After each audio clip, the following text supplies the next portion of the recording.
Hey everyone, Ghostface here. I'm going to be reading you a scary story. The Horror Camp Jellyjam. Classic story. A personal favorite of mine. Chapter 1. Mom pointed excitedly at the window. Look, a cow. My brother Elliot and I both groaned. We had been driving through farmland for 4 hours, and Mom had pointed out every single cow and horse. Look at your side, Wendy, Mom cried from the front seat. Sheep.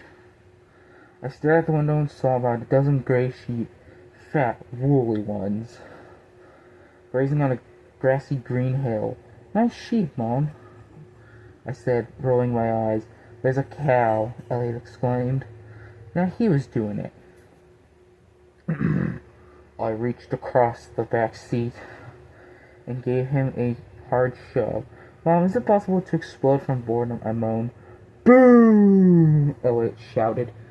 This kid is a riot, isn't he? I told you, Dad, uttered Mom. A 12-year-old is too old to go on a long car trip.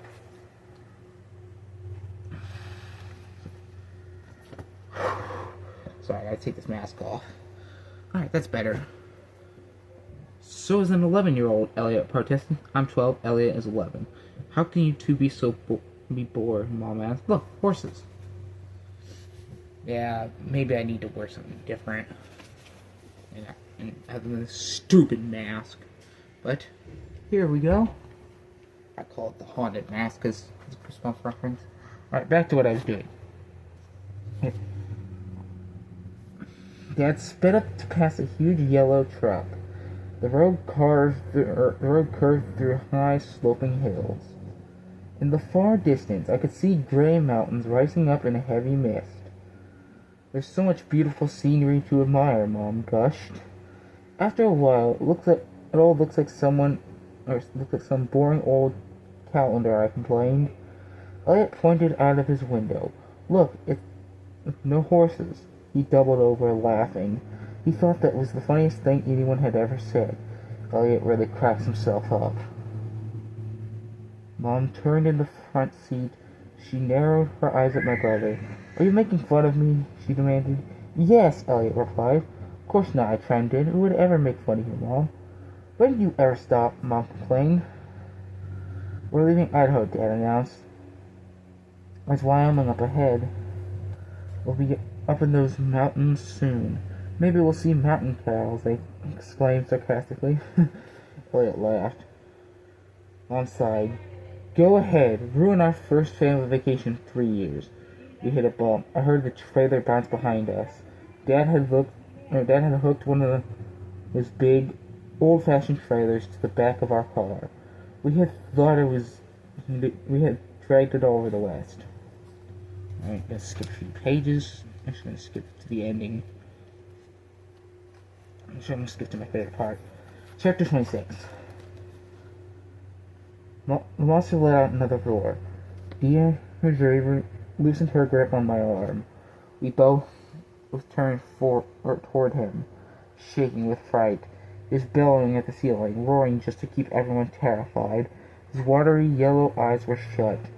He hadn't seen Deirdre and me yet. Get help, Deirdre whispered to me. Then she raised the sponge and ran back to her place at King Jellyjam's side. I froze for a moment, froze in horror, in disbelief. Another rumbling burp jolted me from my thoughts and sent me scurrying through the tunnel. At least now I knew why the campground shook so often. The sour stench followed me through the tunnel and back up the curving stone steps. I wondered if I could ever get rid of it. I wondered if I could ever breathe freely again. How could I help those kids, I asked myself. What can I do? I was too terrified to think clearly. As I ran through the darkness, I could picture King Jellyjam smacking his gross purple lips. I could see him rolling his yellow eyes and the ugly black snail squeezing out through his skin. Ugh.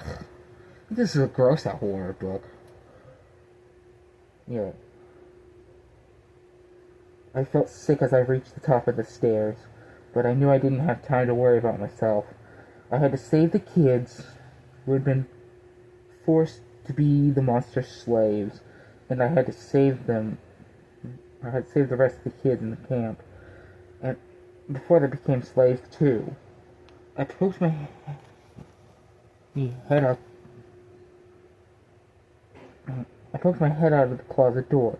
Then 4 torches still burned at the front of the small theater, but the room was empty. Where were the counselors? Out searching for me?